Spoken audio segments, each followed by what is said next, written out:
తమ్ముడు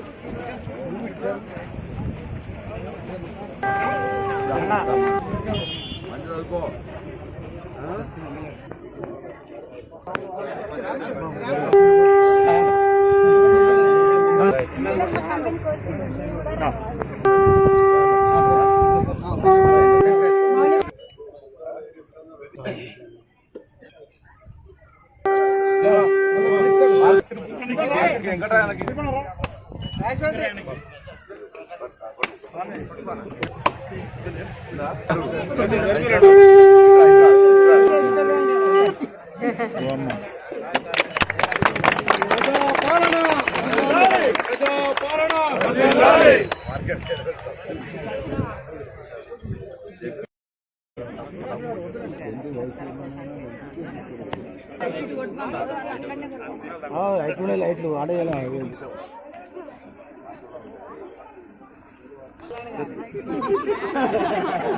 మస్తు తయారైతే మహిళా సంఘ అధ్యక్షులు ఎవరు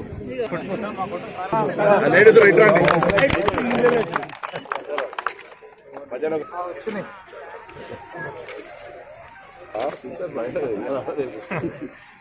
రైట్ అదే నమస్కారం.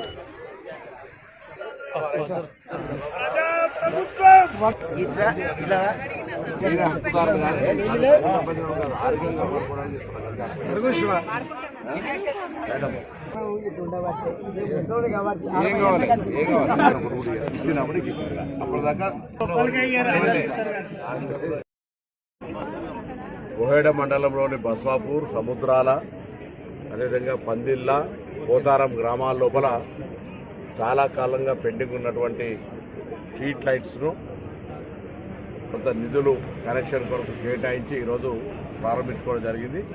మిగతా జిల్లెలగడ్డ కానీ అదేవిధంగా ముల్కనూర్, కొత్తపల్లి, ఎల్కతుర్తికి కూడా త్వరలోనే కనెక్షన్లు ఇచ్చి వీటిని ప్రజలకు ఉపయోగంలోకి తీసుకొచ్చే విధంగా చర్య తీసుకుంటాం. అదే మిగిలిపోయిన రోడ్డు నిర్మాణ పనులు కానీ ఎల్కతుర్తి నుంచి సిద్దిపేట దాకా రహదారి నిర్మాణంలో ఎటువంటి ఇబ్బంది లేకుండా, దాంతోపాటుగా హుస్నాబాద్ నుంచి కరీంనగర్ 4 లైన్ రోడ్డును ఇదే విధంగా సెంట్రల్ లైటింగ్తో నిర్మించేటువంటి ప్రక్రియ కూడా ప్రారంభమైంది.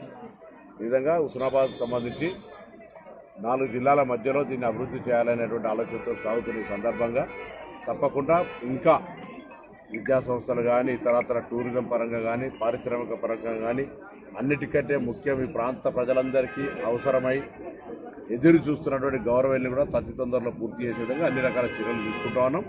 తప్పకుండా ఇందిరా ఇళ్ల నిర్మాణం ఒకవైపు జరుగుతూ ఉంది, సన్న బియ్యం ఒకవైపు జరుగుతూ ఉంది, రేషన్ కార్డులు కొత్త ఇవ్వడం జరుగుతూ ఉన్నది, 200 యూనిట్ల ఉచిత విద్యుత్ ఇస్తా ఉన్నాం. ఈ విధంగా కార్యక్రమాలన్నీ కొనసాగుతాయి. ఇంకా కొంత ఆర్థిక ఇబ్బందుల వల్ల మిగతా కార్యక్రమాలు చేయలేకపోయినా అన్ని కార్యక్రమాలను తొందరగా పూర్తి చేసి రాష్ట్ర వ్యాప్తంగా ప్రజలకు అండగా ఉండేటువంటి ప్రజాపాలన ప్రభుత్వం తప్పకుండా హుస్నాబాద్ నియోజకవర్గాన్ని ఆదర్శంగా ఉంచే ప్రయత్నం చేస్తాం. మన ఛానల్ని చూస్తున్న ప్రతి ఒక్కరూ సబ్స్క్రైబ్ చేసుకొని లైక్ చేసి షేర్ చేయడం మర్చిపోకండి.